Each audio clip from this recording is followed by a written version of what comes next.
प्रतिमाओं के दुआ को क्या बोलते हैं? चाज, चाज दुआ बोलते हैं उसको। चिनाव और राबी के दुआ को बोलते हैं रचना दुआ। राबी और व्यास के दुआ को क्या बोलते हैं? बाहरी दुआ या ऊपरी दुआ बोलते हैं। व्यास और सतलज का बोलते हैं विश्व दुआ। केंद्र शासित प्रदेश में सबसे ज्यादा वन कहाँ पाए जाते हैं?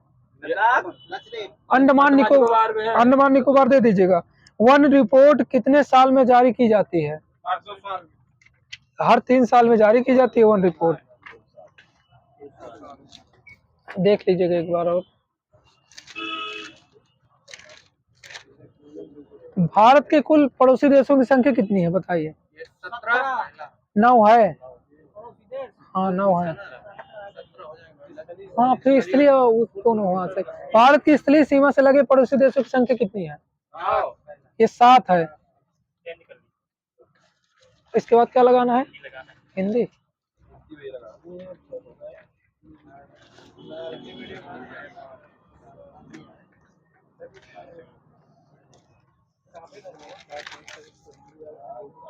अच्छा, चौपाई के साथ दोहा रखने की पद्धति क्या कहलाती है?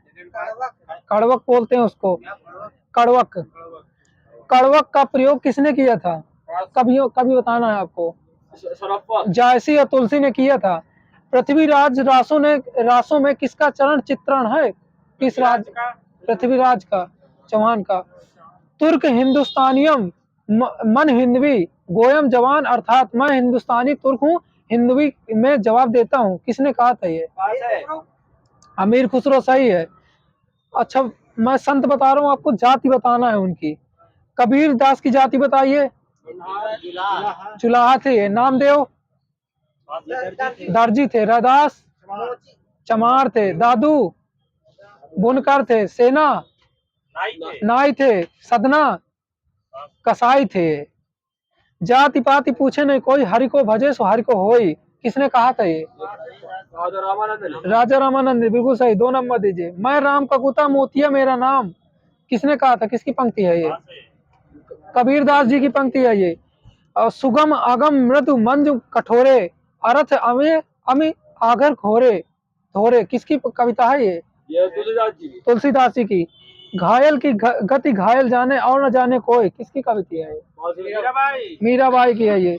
हवा हूँ बसंती मैं हवा हूँ मैं बसंती हवा हूँ। किनकी लिखी हुई पंक्ति है ये? केदारनाथ अग्रवाल की। छित जल पावक गगन समीरा, पंच रहित ये अधम शरीरा।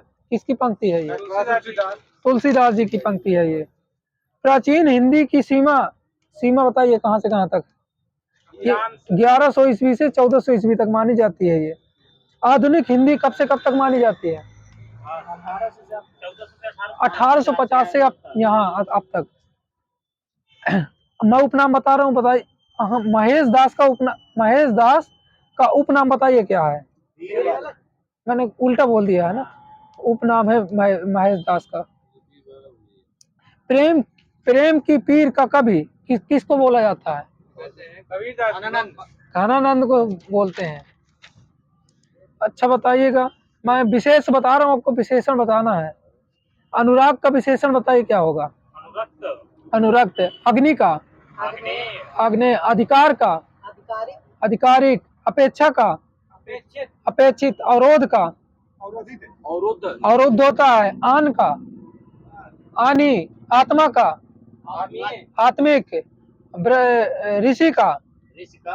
आर्य होता है ये। Hours hours hours. एकता का? एक। ओज का? ओजस्वी। औरत का? औरताना। कायक का? कायिका कायिक। कांटा का? कटीला होता है। चंद्र का? चांद्र। डाक का? डाकिया। तालु का? तालब होता है ये। न्याय का? न्यायिक। हाँ न्यायिक सही है। पंख का? पंकिल सही है। प्रार्थना का? प्रार्थित होता है। फल का? फलद होता है। मनु का? मानव होता है ये। और माल का? मालदार होता है। वस्तु का? वास्तविक। मन में होने वाला स्वाभाविक ज्ञान, एक वन वर्ड बताना है आपको। अंतर्ज्ञान। अंतर्ज्ञान जिसे पहले से दिया जाए। अग्रिम जिसे छोड़ा ना जा सके। अपरिहार्य जो प्रमाण से सिद्ध ना हो सके।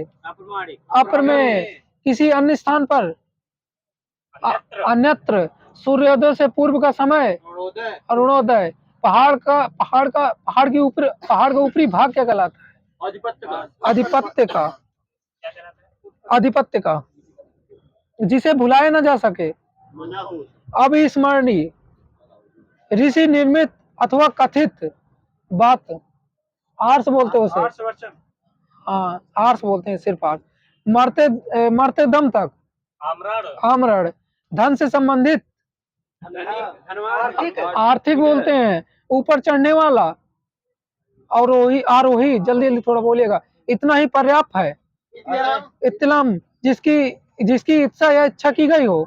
इप्सित जो सब कुछ उदारता से देना चाहता हो। उदार मना निरंतर ऊंचे उड़ने की इच्छा, उठने की इच्छा। उदीसा पर्वत के नीचे तल छठी की भूमि। उपत्यका ऊंचे स्वर से उच्चारण किया हुआ। उद्योगचरित जो धरती फोड़कर जन्मा हो। उद्भिज बोलते हैं, खाने से बचा हुआ झूठा भोजन। उच्छिष्ट जिसका जन्म गर्मी में हुआ हो। ऊष्मज बोलते हैं उसको, इंद्रियों से संबंधित रखने वाला। ऐन्द्रिक अपनी वैवाहिक पत्नी से उत्पन्न पुत्र। औरस जो सब कुछ उदारता से देना जानता हो। औदार्यता सूर्य व बड़े बालों वाली स्त्री, सुंदर व बड़े बालों वाली स्त्री। केसनी बोलते हैं उसको, कठिनाई से होने वाला। कष्ट साध्य अपने कुल का नाश करने वाला। कुलांगर बोलते हैं उसको, कुलांगर जो मोल लिया गया हो। क्रीट लाल कमल। कोकनद वही सही है। अंधेरी रातों वाला पखवाड़ा। कृष्ण पक्ष कठिनाई से पैसे निकालने वाला। कृपण बोलते हैं उसको, मन के अप्रिय भावों का सूचक। क्लेश जिसकी गर्दन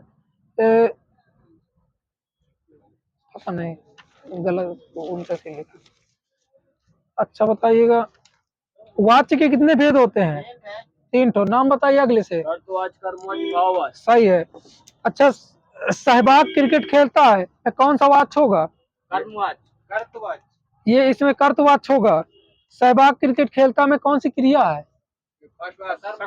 सकर्मक क्रिया है। मोहन पढ़ता है में कौन सी क्रिया है? अकर्मक क्रिया है ये। और बताइए कौन सा वाच्य है इसमें? इसी में कर्तवाच्य सही है। अच्छा बताइए, जिस वाक्य में कर्म की प्रधानता होती है उसे कौन सा वाक्य बोलते हैं? कर्मवाच्य बोलते हैं। राम ने पुस्तक पढ़ी में कौन सा वाच्य है? कर्मवाच्य है उसमें। हाँ, राम ने पुस्तक पढ़ी, इसमें कर्मवाच्य है। अच्छा बताइए, बच्चों द्वारा नाटक प्रस्तुत किया गया कि कौन सा वाच्य है इसमें? कर्मवाच्य है। कर्मवाच्य है। भारत पाकिस्तान युद्ध में हजारों सैनिक मारे गए, कौन सा वाच्य है? इसमें भी कर्मवाच्य है। जिस वाक्य में क्रिया का ना होना पाया जाता है कौन सा वाच्य होता है? ये होगा अकर्मवाच्य। भाववाच्य बोलते हैं। अकर्मवाच्य मतलब सहवाग से क्रिकेट नहीं खेली जाती, कौन सा वाच्य है? भाववाच्य सही है। काल के कितने भेद होते हैं? 3 होते हैं। अच्छा बताइए, वर्तमान काल के कितने भेद होते हैं? 5 भेद होते हैं, सही है। अच्छा बताइए, भूतकाल के कितने भेद होते हैं? 6। नाम बताएगा कोई? चलिए मैं बता दे रहा हूँ। सामान्य, आसन्न, पूर्ण, अपूर्ण, संदिग्ध, हेतु, मध्य। और भविष्य काल के कितने भेद होते हैं? इसके नाम बताइए भविष्य काल के। संभाव होगा, भविष्य होगा और समान होगा। बहुत सही, 2 नंबर दिए जाए। वह स्कूल जाती है में कौन सा काल है? समान वर्तमान काल। समान वर्तमान काल। वह स्कूल जाता होगा में कौन सा काल है? संदिग्ध वर्तमान काल। संदिग्ध वर्तमान काल है ये।